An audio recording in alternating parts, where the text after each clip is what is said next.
وعلى آله وصحابته أجمعين. أما بعد فقد قال النبي صلى الله عليه وسلم: العبادة في الحرج كهجرة إليه. أخرجه الإمام مسلم رحمه الله تعالى عن معقل بن يسار رضي الله تعالى عنه. وقال النبي صلى الله عليه وسلم: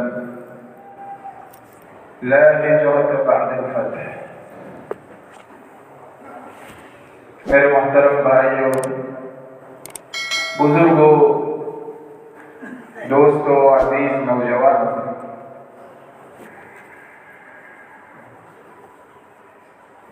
آج کل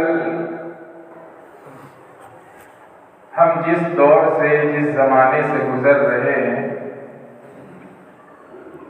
وہ فتنوں کا زمانہ ہے. پوری دنیا میں افراتفری ہے، حالات پر حالات ہیں، پریشانیوں پر پریشانیاں ہیں. کسی کو چین نہیں، کسی کو سکون نہیں، زندگی میں راحت نہیں، آرام نہیں. ہر جگہ انتشار ہے، لوگ پریشان ہیں. کہیں قتل و غارت گری ہے، کہیں معاشرتی بحران ہے، کہیں اقتصادی پریشانی ہے، یعنی دھندا روزگار کی پریشانی ہے. دنیا میں مختلف جگہوں پر لوگ اپنے حق کی لڑائی لڑ رہے ہیں، مگر کوئی سننے کے لیے تیار نہیں. کوئی کسی پر بھروسہ نہیں کر سکتا. جس کو دیکھو دھوکہ دیتا ہے. یہ فتنوں کا زمانہ ہے. ہر طرف فتنے ہی فتنے ہیں. وہ فتنے جس کے بارے میں نبی کریم صلی اللہ علیہ وسلم نے پیشین گوئی فرمائی تھی: قیامت سے پہلے اتنے فتنے اٹھیں گے، ایسے کہ ہر چند دن میں نیا فتنہ ہوگا، اور وہ ایسا ہوگا کہ آپ علیہ الصلوۃ والسلام نے حدیث میں ارشاد فرمایا، جس کا مفہوم ہے کہ آدمی دیکھے گا کہ فلاں فتنہ پھیل رہا ہے، اور ابھی وہ اس سے باہر نہیں آنے پائے گا کہ کوئی دوسرا فتنہ پیدا ہو جائے گا. پھر اس سے باہر نکلنے کی کوشش کرے گا اور نکل نہیں پائے گا کہ تیسرا فتنہ آئے گا. ایک حدیث میں نبی کریم صلی اللہ علیہ وسلم نے ارشاد فرمایا کہ بادروا بالاعمال فتنا كقطع الليل المظلم. لپو جلدی سے نیک عمل کرنے کی طرف، جیسا تمہیں جہاں کچھ موقع ملے اچھے اعمال کر لو، اس سے پہلے کہ ایسے ایسے فتنے وجود میں آ جائیں گے جو اندھیری رات کے ٹکڑوں کی طرح ہوں گے. سورج کے غروب ہونے کے بعد دھیرے دھیرے دھیرے دھیرے جیسے رات اندھیری ہوتی چلی جاتی ہے، اور آدھی رات جتنی کالی ہوتی ہے اتنی شروع رات کالی نہیں ہوتی. ایسے جیسے جیسے زمانہ گزرے گا، قیامت کا وقت قریب آئے گا، ویسے ویسے فتنے بہت گہرے ہوتے چلے جائیں گے، جس سے بچنا مشکل ہو جائے گا.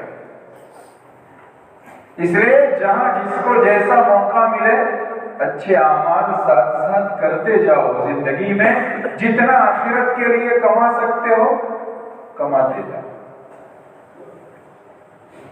یہ فرمایا آپ علیہ الصلوۃ والسلام. ایک مرتبہ مدینہ منورہ میں کسی اونچی عمارت کے پاس یا کسی قلعے کی چھت پر دیوار پر کھڑے تھے. آپ علیہ السلام کے ساتھ چند اور لوگ تھے. تو آپ علیہ السلام نے فرمایا ترون ما ارى، تم وہ دیکھتے ہو، تمہیں وہ جو کچھ مجھے نظر آتا ہے وہ تمہیں نظر آتا ہے؟ ظاہر سی بات ہے آپ علیہ السلام کو اللہ تعالیٰ وہ سب کچھ دکھاتے تھے جو دوسروں کو نبی کے علاوہ کو نظر نہیں آتا۔ آپ علیہ السلام نے فرمایا کہ میں مدینے کے محلوں اور گھروں میں فتنوں کو ایسے اترتے اور گرتے ہوئے دیکھ رہا ہوں جیسے کہ بارش کے زمانے میں بارش کا پانی گرتا ہے، ایسے مجھے نظر آ رہا ہے۔ اور یہ آئندہ زمانے میں پیش آنے والے فتنوں کا بیان تھا کہ جب مرکز اسلام میں فتنے اس طرح اترنے والے تھے، اور آپ علیہ السلام کی وفات کے چند سال کے بعد جو حالات پیش آئے، چاہے وہ حضرت عثمان رضی اللہ تعالیٰ عنہ کی شہادت کا واقعہ ہو، یا اس کے بعد سن ہجری 64 میں پیش آنے والا حرہ کا واقعہ ہو جس میں مدینے میں بہت ہی ادھم مچایا گیا، اور اس کے بعد کے فتنے، مرکز میں جو کچھ بھی ہوتا ہے اس کا اثر ہر جگہ آتا ہے۔ پھر مختلف جگہوں پر جو فتنے پھیلے ان سب کی طرف آپ علیہ السلام کا اشارہ تھا، اور یہ سب آپ علیہ السلام کو دکھایا گیا۔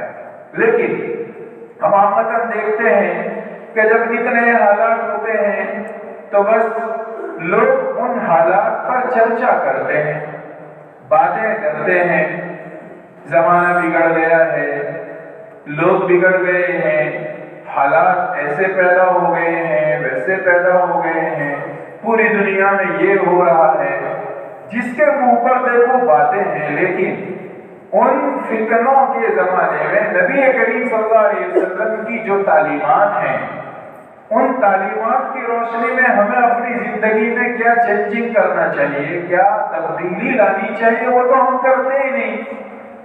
حالانکہ ہمیں تو ہر پل کے لیے، زندگی کے ہر لمحے کے لیے ساری تعلیمات عطا کی گئی ہے۔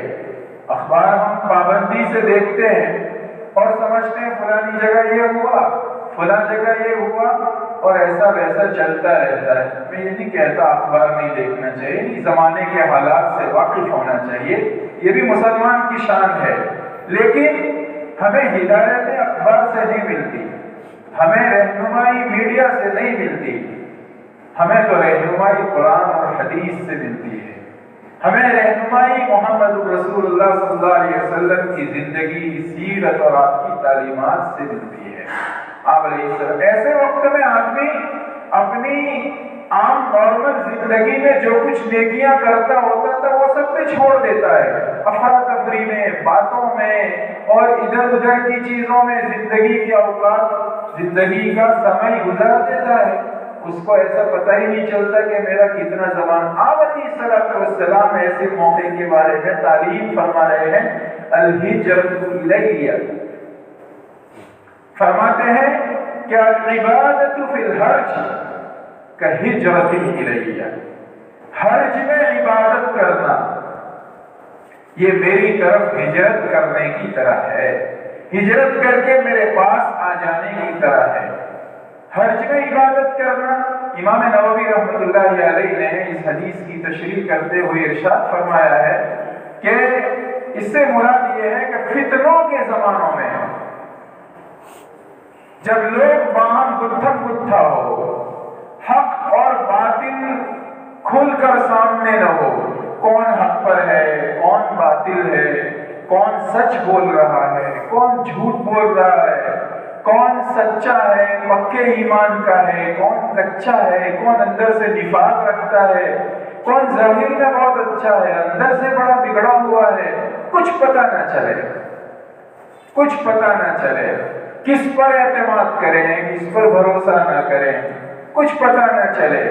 ایسے جب حالات پیدا ہو جائیں، ایسے حالات میں عبادت کرنا، اللہ کی عبادتوں میں لگنا، اپنے اوقات کو، اپنی زندگی کے مختلف لمحوں کو عبادت میں گزارنا، یہ ایسے ہے جیسے کوئی آدمی دوسری جگہ سے ہجرت کر کے، یعنی مکہ مکرمہ سے ہجرت کر کے میرے پاس مدینے آ جائے۔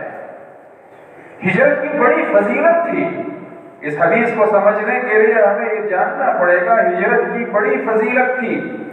اس وجہ سے کہ آدمی کے لیے زندگی بھر کا اپنا وطن چھوڑ کر دوسری جگہ جا کر بس جانا، بنا بنایا اپنا گھر چھوڑ کر چلے جانا، اپنی کھیتی باڑی ہو تو اس کو چھوڑ جانا، تجارت اور دکان بنائی ہو تو اس تجارت سے خالی ہاتھ ہو کر چلے جانا، بیوی بچوں کو چھوڑ کر اس ملک سے دوسرے ملک اور ایک جگہ سے دوسری جگہ ہجرت کر کے چلے جانا، پتہ نہیں وہاں کیسی زندگی گزرے گی، کون مدد کرے گا، کہاں آسرا لیں گے۔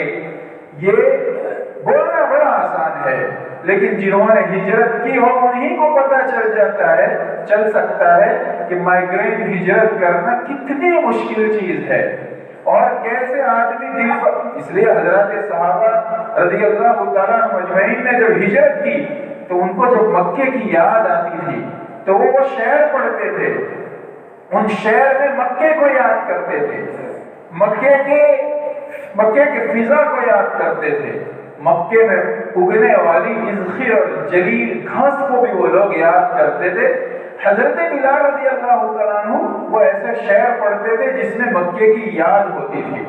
تو یہ اپنا وطن چھوڑ کر جانا بڑا مشکل ہوتا ہے، اس لیے ان کی بڑی فضیلت بتائی گئی۔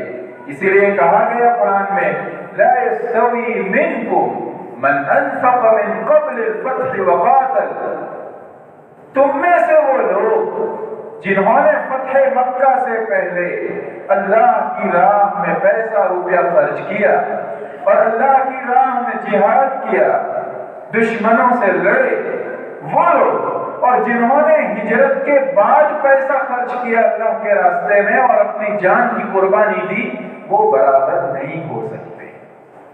جنہوں نے پہلے خرچ کیا فتح مکہ سے پہلے، جب ابھی اسلام کمزور تھا، یعنی مسلمان کمزور تھے، اس وقت جنہوں نے مدد کی ہے اور اس وقت جنہوں نے حصہ لیا ہے حالات کے زمانے میں، اولئک اعظم درجۃ، یہ بڑے درجے والے ہیں، من الذین انفقوا من بعد وقاتلوا، ان لوگوں سے جنہوں نے بعد میں خرچ کیا، بعد میں اپنی جان کی قربانی دی، بڑی فضیلت ان کی بتائی گئی۔ حتیٰ کہ جب مکہ فتح ہو گیا تو نبی کریم صلی اللہ علیہ وسلم نے ارشاد فرمایا لا ہجرت بعد الفتح، فتح مکہ ہو جانے کے بعد مکہ سے مدینہ کی ہجرت باقی نہیں رہی، یعنی ہجرت کی جو فضیلت تھی اب تک، وہ اب مکہ فتح ہو جانے کے بعد، چونکہ اب وہ دارالحرب نہیں رہا، یعنی جنگ کی جگہ نہیں رہی، کفر اور شرک کی جگہ نہیں رہی، بلکہ اب وہ دارالاسلام ہو گیا، مسلمانوں کے لیے وہاں رہنا سہنا آسان ہو گیا، اپنے دین و ایمان پر باقی رہنا آسان ہو گیا، فراوانی ہو گئی، سہولت ہو گئی، اس لیے اب مکہ سے مدینہ کی ہجرت باقی نہیں رہی، الا جہاد ونیۃ، البتہ اللہ کی راہ میں جان کی قربانی دینا اور نیت کرنا کہ آئندہ خدا نخواستہ کبھی ضرورت پیش آئے تو ہم اپنا وطن چھوڑیں گے اپنے دین و ایمان کو بچانے کے لیے، تو یہ نیت باقی ہے، باقی مکہ سے مدینہ کی ہجرت باقی نہیں رہی۔ میں تو حدیث سمجھا رہا تھا، میں یہ کہنا چاہ رہا تھا کہ ہجرت کتنی عظیم چیز ہے، اس کو کتنی اہمیت دی گئی، قرآن میں اللہ تعالیٰ نے اس کو کتنی اہمیت سے بیان کیا، حدیثوں میں مختلف جگہ پر اس کو کتنی اہمیت سے بیان کیا، اور اس حدیث پاک میں یہ کہا گیا کہ فتنوں کے زمانے میں، حالات کے زمانے میں، افراتفری کے زمانے میں عبادتوں میں لگنا، اللہ کی یاد میں لگنا، مسجدوں کو آباد کرنا، تلاوتوں کا اہتمام کرنا، نمازوں کا اہتمام کرنا، اللہ کے راستے میں نکلنا، معاشرت کو اچھی بنانا، اپنے معاملات کو ٹھیک کرنا، دین کے مختلف شعبوں پر اچھی طریقے سے عمل کرنا، سبھی عبادتیں ہیں۔ یہ ایسے حالات میں عبادت کرنا اور اللہ سے اپنا دل لگانا میری طرف ہجرت کرنے کی طرح ہے، یعنی ان کو وہ اجر و ثواب ملے گا جو کہ حضرات صحابہ کو مکہ مکرمہ سے مدینہ منورہ یا دوسری جگہوں سے اسلام لانے کے بعد مدینہ کی ہجرت کرنے کا اجر و ثواب ملا تھا، وہ اجر و ثواب آخری دور میں فتنوں کے زمانے میں عبادتوں میں لگنے والوں کو ملنے والا ہے۔ یہ اس حدیث پاک میں نبی کریم صلی اللہ علیہ وسلم نے ارشاد فرمایا۔ اب ہم دیکھیں، ہم اپنی زندگیوں کا جائزہ لیں کہ پچھلے کافی دنوں سے، کافی مدت سے، کافی مہینوں سے، سالوں سے پوری دنیا میں افراتفری ہے، حالات پہ حالات ہے، اور ہم دیکھ رہے ہیں کہ نت نئے فتنوں کا زمانہ، ایک فتنہ ختم نہیں ہوتا کہ دوسرا فتنہ شروع ہو جاتا ہے، ایک فتنے سے آدمی بچ نہیں پاتا کہ دوسرا فتنہ شروع ہو جاتا ہے اور آدمی کے اس میں مبتلا ہونے کا خطرہ ہے۔ ایسے موقع پر آدمی اپنے آپ کو عبادتوں میں لگائے، اور حقیقت یہ ہے کہ حدیثوں سے یہ پتہ چلتا ہے، نبی کریم صلی اللہ علیہ وسلم کی پاکیزہ بابرکت حدیثوں سے، کہ ایسی جگہیں جہاں پر لوگ غفلت میں ہوں، اور ایسے اوقات، زندگی کے ایسے لمحے جن لمحوں میں اکثر لوگ غفلت میں رہتے ہوں، ان کو عبادت سے اور اللہ کی یاد سے بھر دینے کی بڑی فضیلت آئی ہے۔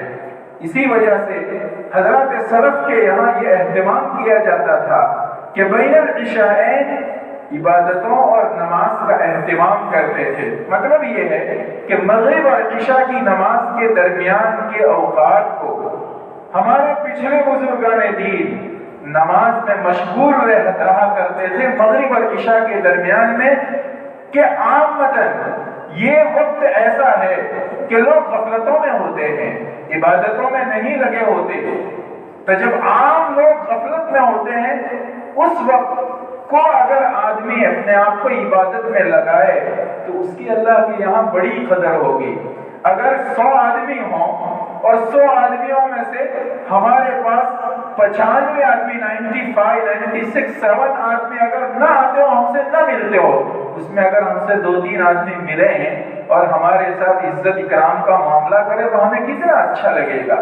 ہم دوسری جگہ چلے جائیں، 5000 لوگ ہیں، اس میں سے 5-6 ہماری پہچان کے ہوں تو ہمیں کتنا اچھا لگے گا۔ تو جب معاشرے کا عام طبقہ غفلت میں ہو، جس وقت میں، اس وقت میں اگر ہم اللہ کی یاد میں ہوں، نماز میں ہوں، تلاوت میں ہوں، ذکر میں ہوں، تسبیح میں ہوں، تو پھر اللہ کے یہاں ہماری بڑی قدر ہو جائے گی۔ اسی وجہ سے آخری رات میں تہجد کا اہتمام کرنے کی جن حدیثوں میں فضیلت آئی ہے، وہاں نبی کریم صلی اللہ علیہ وسلم نے جو بات ارشاد فرمائی ہے وہ اس طرح ہے کہ اس وقت میں اٹھ کر اللہ کو یاد کیا کرو۔ اگر اس وقت کو تم عبادت سے بھر سکو تو بھرنے کا اہتمام کرو، تمہاری بڑی قدر ہوگی، اس لیے کہ یہ وقت عام غفلت کا ہوتا ہے۔ اور اسی وجہ سے ایسی جگہیں جہاں ہم رہ رہے ہیں، اگر وہاں پر نیک آدمی نہیں ہے، عبادت کرنے والے نہیں ہیں، اگر ہم وہاں جا کر عبادت کا اہتمام کریں گے تو ان جگہوں پر بھی ہماری بڑی قدر ہوگی۔ جیسے کوئی ایسی جگہ ہے جہاں کفر و شرک ہے عام، وہاں پر اگر کوئی اہل ایمان چلا جائے، کوئی اچھی صفات والا آدمی پہنچ جائے، اور وہاں پہنچ کر اگر آدمی عبادت کرتا ہے تو یہ ایسا ہے جیسے اندھیروں میں روشنی کے دیپ جلاتا ہے، روشنی کی جوت جلاتا ہے۔ یہ آدمی ایسا ہے کہ اندھیروں میں اجالا کرتا ہے۔ اس کا اہتمام کرنا چاہیے۔ اگر ہم اپنے اندر اچھی صفات پیدا کریں گے تو ان صفات کی وجہ سے اللہ تبارک و تعالیٰ کے یہاں ہماری قدر ہوگی۔ حضرت عمر فاروق رضی اللہ تعالیٰ عنہ نے ایک مرتبہ، دیکھیے معاشرے میں اچھے صلاحیت والے لوگ جب بنتے ہیں، اچھی صفات والے، تو اس معاشرے کی قدر ہوتی ہے۔ اور حضرات محدثین نے اس موقع پر یہ بات ارشاد فرمائی، لکھی ہے کہ جس وقت آدمی ایسا ہوتا ہے کہ معاشرہ ہے اور اس میں گنہگار ہیں، گناہ کرنے والے، معاصی میں مبتلا ہونے والے لوگ ہیں، لیکن اگر وہاں چند اللہ کے نیک بندے ہوتے ہیں، عبادتوں میں لگتے ہیں، تو اس کے جو فائدے ہوتے ہیں وہ ہوتے ہیں، لیکن ان چند عبادت کرنے والوں کی لاج رکھ کر، ان سے حیا کر کے اللہ تبارک و تعالیٰ پوری بستی کو، پورے معاشرے کو اپنے امن میں رکھتے ہیں، اپنی حفاظت میں رکھتے ہیں۔ اسی وجہ سے ایک حدیث میں نبی کریم صلی اللہ علیہ وسلم نے ارشاد فرمایا، جو شخص فجر کی نماز پڑھتا ہے وہ اللہ کے ذمے میں آ جاتا ہے، اللہ اس کو حفاظت کا ذمہ دے دیتے ہیں۔ یہ آپ اس لیے جس کو بھی اللہ کی حفاظت اور ذمے میں آنا ہو وہ فجر کا اہتمام کرے. یہ فرمایا گیا. میں یہ کہہ رہا تھا کہ اچھی صفات جب آدمی میں پیدا ہوتی ہے اس کی کیسے قدر ہوتی ہے. حضرت عمر فاروق رضی مسند احمد میں ہے, حضرت عمر فاروق رضی اللہ تعالیٰ نے ایک مرتبہ اپنے دور خلافت میں حضرات صحابہ کرام رضی اللہ تعالیٰ اجمعین کے درمیان یہ پوچھا کہ تمنا کرو, کیا تمہاری تمنا ہے. جیسے ابھی آپ سے کہا جائے کہ بھئی تمنا کرو, کیا تمنا, یا مانگو, کیا مانگتے ہو, بولو آپ کو کچھ ملنے والا ہے, کیا چاہیے. ہم کیا مانگیں گے, ہم تو دنیا دار لوگ ہیں, اچھا گھر مانگیں گے, اچھی کار مانگیں گے, اچھی سواری مانگیں گے, اچھی چیزیں مانگیں گے. دو چار نوجوانوں کو اگر پوچھیں تو وہ اچھا موبائل مانگیں گے, وہ کہیں گے آئی فون مل جائے تو بڑا اچھا ہے, وہ کہیں گے ویوو مل جائے تو بڑا اچھا ہے, فلانا اسمارٹ فون مل جائے تو بڑا اچھا, اچھی کار چاہیے, اس کو اگر بلیٹ مل جائے تو وہ یہی تمنا کریں گے. اور کیا کریں گے, ہم نے تو دنیا ہی چاہی ہے. حضرت صحابہ نے دیکھیے کیسے کہا. حضرت صحابہ کرام رضی اللہ تعالیٰ عنہ میں سے ایک آدمی کھڑے ہوئے اور انہوں نے کہا کہ اتمنى لو ان هذه الدار مملوءة بالذهب, میری تمنا یہ ہے کہ یہ کاش کہ یہ گھر سونے سے بھرا ہوا ہوتا. آپ کہیں گے سیب تمنا جیسی ہماری ہے ویسی ہی حضرت صحابہ کی نہیں, ابھی بات ادھوری ہے. پھر آگے انہوں نے کہا کہ اور وہ سونا میں اللہ کے راستے میں خرچ کروں. یہ فرق تھا. میری یہ تمنا ہے کہ یہ گھر سونے سے بھرا ہوا ہوتا اور وہ سونا اللہ کے راستے میں خرچ کر دوں. وہ سونا بھی مانگتے تھے تو اللہ کے راستے میں خرچ کرنے کے لیے. حضرت عمر نے فرمایا تمنا ہو, اور کوئی تمنا کسی کی. ایک آدمی اور کھڑے ہو گئے اور انہوں نے کہا تمنا لو ان هذه الدار مملوءة باللآلي, میری تمنا یہ ہے کہ کاش کہ یہ گھر موتیوں سے بھرا ہوا ہوتا, وانفق فی سبیل اللہ, اور میں اسے اللہ کی راہ میں خرچ کر دیتا. آپ نے فرمایا اور تمنا کرو. ایک آدمی اور تھے, انہوں نے کہا کہ میری تمنا یہ ہے کہ کاش یہ گھر ہیرے اور جواہرات سے بھرا ہوا ہوتا اور میں راہ خدا میں اسے خرچ کر دیتا. حضرت عمر نے فرمایا تمنا ہو, اس لیے کہ آپ جو چاہ رہے تھے وہ جواب مل پا رہا نہیں تھا. جو جواب مل رہا تھا یقیناً وہ بھی نیکی ہی تھی, اس لیے کہ سونا اور ہیرے اور جواہرات لے کر ان کی تمنا یہ نہیں تھی کہ ہم اس کو اپنے اوپر خرچ کریں گے, اللہ ہی کے راستے میں خرچ کرنے کی تمنا تھی. لیکن حضرت عمر کو یہ بھی اتنا زیادہ اچھا لگا نہیں, تو سب نے کہا حضرت آپ ہی بتائیں کیا تمنا کرنی چاہیے. تو آپ نے فرمایا اتمنا لو ان هذه الدار مملوءة برجال كأبي عبيدة بن الجراح ومعاذ بن جبل وأبي حذيفة مولى أبي حذيفة سالم وغيرهم. فرمایا میری تمنا تو یہ ہے کہ کاش یہ گھر ابو عبیدہ بن الجراح جیسے اور معاذ بن جبل جیسے, زید بن ثابت جیسے, سالم مولا ابی حذیفہ جیسے لوگوں سے بھرا ہوا ہوتا اور میں ان لوگوں کی صلاحیتوں کو اسلام کی خدمت کے لیے خرچ کرتا. یہ آپ نے فرمایا. آخر ان لوگوں میں تھا کیا؟ ابو عبیدہ بن الجراح چھڑے بدن کے پتلے پتلے صحابی تھے, لیکن امین و ہادی الامہ کہا گیا, اس امت کا سب سے بڑا امانت دار.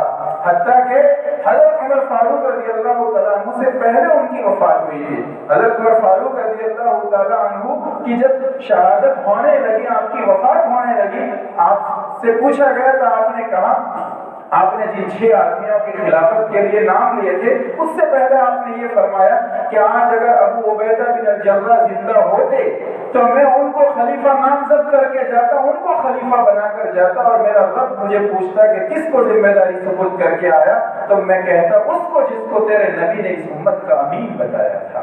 امانت داری ہم میں سے ختم ہو رہی ہے. جس کو دیکھتے ہیں خیانت کرتے ہیں, وعدہ کر کے مکر جانا ایک عام بات ہے. زبان کی کوئی قیمت نہیں ہمارے یہاں. ابھی ہم کہتے ہیں ہاں ایسا, لیکن 1 گھنٹے ہی کے اندر ہم وعدہ توڑ دیتے ہیں. اور اکثر ایسا ہوتا ہے جس وقت بولتے ہیں اس وقت پہ ہم یہ سوچتے ہیں کہہ دیا ہے, کچھ کرنا نہیں ہے. زبان کی ہمارے یہاں کوئی اہمیت نہیں رہی. حضرت معاذ بن جبل اسلام کے وہ ہیرو تھے کہ انہوں نے اسلام کے مسائل کو اتنی اچھی طرح سمجھا ہوا تھا کہ ان کو افقہ الصحابہ کہا گیا. صحابہ میں سب سے بڑے مفتی اور مفتی سے بھی بڑے درجے والے سب سے بڑے فقیہ ان کو کہا گیا. عبداللہ ابن مسعود جیسے لوگوں سے بھرا ہوا جن کو قرآن کا اچھا علم تھا, حدیث کا بہترین علم تھا. تو اگر ہم اپنے آپ کو ایسے حالات میں بھی یکسو کرنے کی کوشش کریں, اہتمام کریں کہ ہم عبادتوں میں لگے, اپنی اولاد کو دین کے پیچھے لگائیں اور اپنی اولاد کو بھی دین کے راستے پر لگائیں, ہمارے اندر بھی ایسے لوگ پیدا ہوں جیسے یہ حضرات صحابہ کرام رضی اللہ تعالیٰ عنہ مجمعین ہیں. ایسے لوگ پیدا ہوں گے ہماری بستیوں میں, ہمارے علاقوں میں. اللہ تعالیٰ نے بڑی فضیلت عطا فرمائی ہے پچھلے ایک زمانے سے کہ ہمارے علاقوں میں, ہماری بستیوں میں اللہ نے دین کے اچھے اچھے داعی پیدا فرمائے, ایسے جنہوں نے پوری دنیا میں اللہ کا دین پہنچایا. اور پوری دنیا مختلف ملکوں سے اگر دعوت کے نام پر نظر کرتے ہیں تو ہمارے علاقوں کی طرف اللہ تعالیٰ نے ایسے مفتی اور ایسے فقیہ ہماری بستیوں میں پیدا فرمائے جن پر ہمیں فخر ہوتا ہے, ہمیں فخر کا احساس ہوتا ہے کہ پوری دنیا میں ان کے ذریعے روشنی دین کی پہنچ رہی ہے. اگر ہم بھی اس نعمت کو اپنے اندر باقی رکھنا چاہتے ہیں تو ہمیں خود بھی اپنے آپ کو عبادتوں میں لگانا چاہیے, ایسے حالات میں بھی دین کی خدمت کا جذبہ رکھنا چاہیے, اپنے اولاد کی صحیح تربیت کا اہتمام کرنا چاہیے, اپنی اولاد کو دین کے راستوں پر لگانا چاہیے. اگر ہم اس کا اہتمام کریں گے تو اللہ تبارک و تعالی ہمیں بھی اس سے نوازیں گے. ان اللہ لا یغیر ما بقوم حتى یغیروا ما بانفسهم. اگر ہم نے دین کی خدمت کی حالت اپنے اندر پیدا کر رکھی ہے, اللہ تعالیٰ نے ہم کو نعمتوں سے نواز رکھا ہے, اگر ہم دین کی خدمت کرنا چھوڑ دیں گے اللہ تعالیٰ نے نعمت کا جو بہاؤ سیلاب ہماری طرف کر دیا ہے وہ حالت بھی بدل جائے گی. ان اللہ لا یغیر ما بقوم حتى یغیروا ما بانفسهم. ہمیں جو اللہ تعالیٰ نے نعمتیں عطا فرمائے وہ اسی لیے کہ ہمارے باپ دادوں نے بڑی محنتیں کی, دین کے لیے مجاہدے کیے, دین کے لیے بڑی کوششیں کی, اپنے آپ کو دین کے راستے پر لگایا. تو اللہ تبارک و تعالیٰ نے اس گئے گزرے اور فتنوں کے دور میں بھی ہمیں یہ توفیق بخشی کہ ہم اہل ایمان میں سے ہیں, ہماری مسجدیں آباد ہیں, ہم اس کو اور زیادہ آباد کریں. ہماری اولاد دین کے راستوں پر لگی ہوئی ہے, دین کی خدمت کر رہی ہے, ہمیں اس کو اور زیادہ آگے بڑھانا چاہیے. اللہ تعالیٰ ہمیں اس کی توفیق اور سعادت عطا فرمائے. کچھ مختلف حضرات آئے ہوئے ہیں چندے کے سلسلے میں, وہ کچھ کہہ رہے تھے کہ ہمارا تذکرہ ہو جائے.